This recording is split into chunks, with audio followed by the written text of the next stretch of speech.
you can end up contradicting yourself. It was nervy to an extent, but Rangers were in control of it. Get the second goal late on, but I mean, it was a good start for Rangers. Obviously, Eggman getting the goal. Aberdeen will look at it. A mistake again. I think, yeah, you want to play it for the back, but you've got a centre midfielder playing there. I'm not sure what Nielsen's doing here. It's as if he's still waiting the ball coming. When he starts to look forward, he's going to control it, takes his eye off it, and Rangers punish him. And it was a really composed finish from Eggman.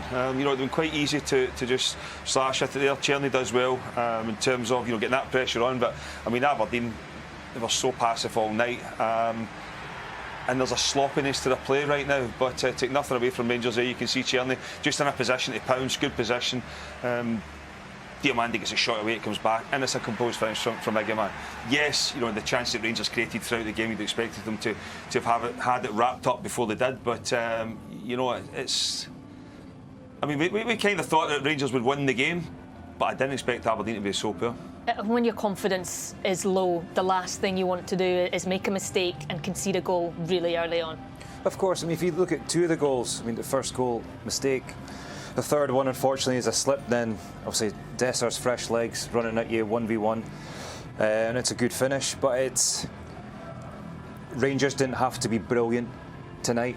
We, as a team, there was no energy. I didn't think there was an awful lot of energy. We didn't go toe-to-toe with them. As Chris said, we were passive.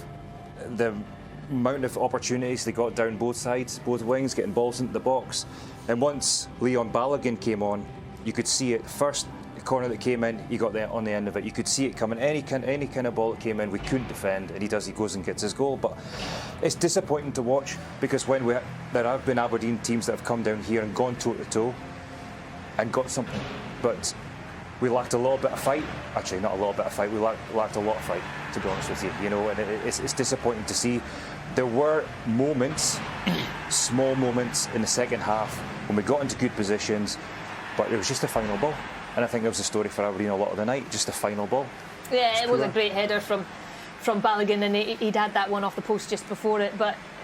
I suppose the one thing, if you were to look at anything, would be a frustration maybe for Philip Clement, is that it took them so long to kill the game off. But it was never really in doubt. No, that was so routine for Rangers tonight. Yeah, if anything, they just were not ruthless enough, and that was partly down to poor finishing. I thought Ross Doohan had a decent game in the goal, and then Aberdeen never looked like scoring, and that's a conundrum for Jimmy Talleen. But it was a strong Rangers performance and a good 3 points. And Balogun coming back into the team, he hit the post with a header. He does give them that physical clout in the box, and a good defensive header actually when Aberdeen did eventually get in the Rangers box. But he does give them that, and that's good that he's back for Rangers. Yeah, and Desser's back on the score sheet as well, and this will do his confidence a huge amount of good, because he had a lot to still do after the slip, a lot of time to think about what he was going to do, and you can see how much it meant to him to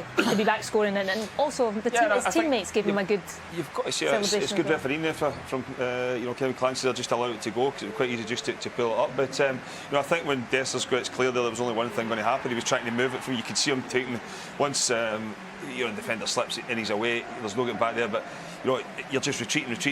But Dessers actually does well, because he just takes him aside and then moves it at the last minute and then finishes in the far corner. It's a really good finish from Cyril Dessers. But we've seen this before. These are the types of ones he can't finish. It's the ones where he's in front of goal and you think just put it in the net. He seems to take a touch or blast it over the bar, but he was in full control of that one there. And it's good for Rangers, it's good for Dessers, he's coming on. He's obviously been linked with moves away in January as well, but that'll do his confidence the world of good, because Eggman has been starting, he's contributing to games, he's scoring goals. Danilo has jumped ahead of Dessers now as well, but for him to come on, obviously with Danilo going off injured, for him come on, get a goal and finish it really well. He'll be. Sell him, Dessers, would you? Well, yes, I mean, when you look at Cyril Dessers, he's went from being the first choice to now third.